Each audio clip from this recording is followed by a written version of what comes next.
Oke, Assalamualaikum warahmatullahi wabarakatuh. Perkenalkan, nama saya Muhammad Akbar dengan NIM 15231038. Hari ini saya akan mempresentasikan mata kuliah di Tapak. Jadi modul yang pertama itu adalah rencana landscape saya. Itu seperti ini. Nah, rencana landscape terdiri dari ada hardscape dan softscape. Salah satunya ada paving block, terus juga ada dek kayu di belakang di bagian sini untuk smoking area dan lain-lain. Lalu juga ada kolam air, yaitu juga salah satunya berfungsi untuk mendinginkan suhu dalam ruangan, karena air ini dapat mendinginkan angin yang datang, dan kebetulan untuk angin datang tuh dari bagian sini. Lalu juga ada boxwood, terus ada juga pohon cemara. Boxwood digunakan sebagai pembatas antara jalan atau parkiran dengan landscape taman, dan juga parkiran seperti ini. Lalu pohon cemara ini juga sebagai penutup, karena untuk area sini itu adalah area WC, dan juga pohon cemara juga lumayan tinggi sehingga bisa untuk menutupi juga. Dan juga pohon cemara itu memiliki wangi yang khas sehingga bisa digunakan untuk sebagai pewangi alami untuk kamar mandi. Lalu ada pohon Kamboja itu di sini di sebelah kolam air yang berfungsi sebagai penghias dan juga menambah kesan alamiah dan juga kesan indah dari Tapak.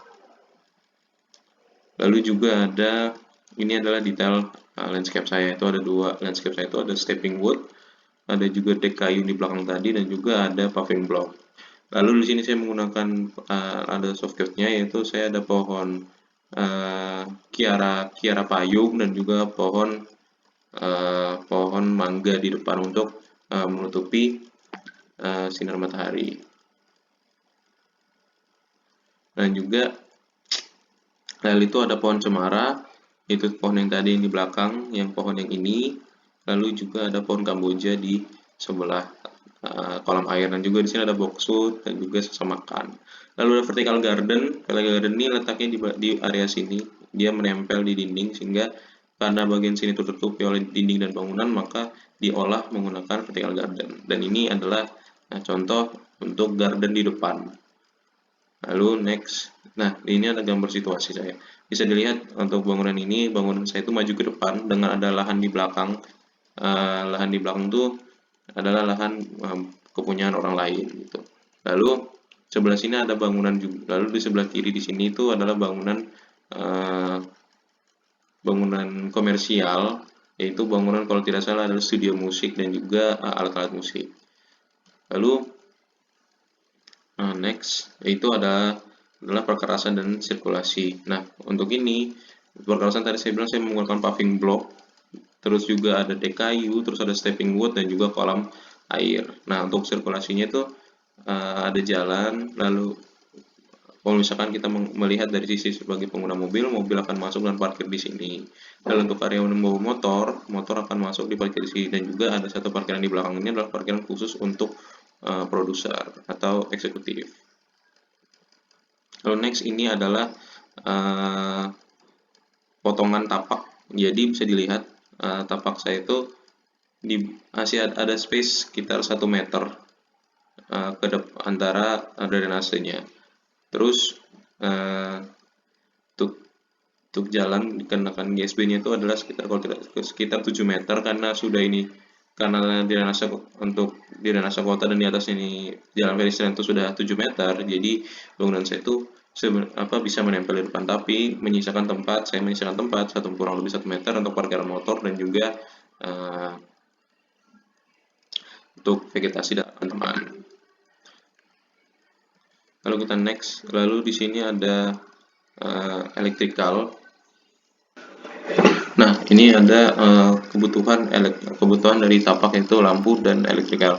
Yang nomor 1 ada kategori itu peralatan listrik, yaitu ada stop kontak dan saklar lampu. Lokasinya itu akan ada di seluruh ruangan dalam bangunan. Nah, jumlahnya itu ada sekitar 20 dengan spesifikasi 20 volt dan 16 ampere. Lalu MCB itu berada di depan bangunan dengan jumlah 1 dengan spesifikasi itu 40 ampere. Lalu pencahayaan, saya memiliki 3 lampu. Yang pertama itu lampu downlight yang ada kantor di depan dan belakang. Itu jumlahnya 2, masing-masing 240 volt dan 110 watt. Lalu lampu taman ini akan ada di taman depan yaitu di front garden dan di belakang atau di smoking area. Di area yang ada kolamnya tadi itu eh, jumlahnya ada 8 dengan spesifikasi 10 watt dengan warnanya itu adalah warm white. Lalu lampu sorotnya akan berada di parkiran. Lalu eh, jumlahnya itu hanya ada satu karena dari front garden itu sudah ada lampunya juga yang akan terang. Dan juga memang dari konsepnya itu tidak terlalu terang dan gelap juga. Jadi ketika malam yang di-highlight itu adalah bangunannya. Nah, untuk jumlahnya itu untuk lampu sorot itu adalah satu dengan spesifikasi 14 volt. Nah, lalu ada perkabelan. Nah, perkabelan saya menggunakan kabel NYM dengan lokasinya itu ada di seluruh bangunan dan tapak karena lampu sorot dan lampu taman ini butuh kabel dan maka kabelnya akan menyeluruh di seluruh tapak tapi underground. Jadi underground kabel dengan jumlah kurang lebih 500 meter kubik dengan spesifikasi 2,5 mm.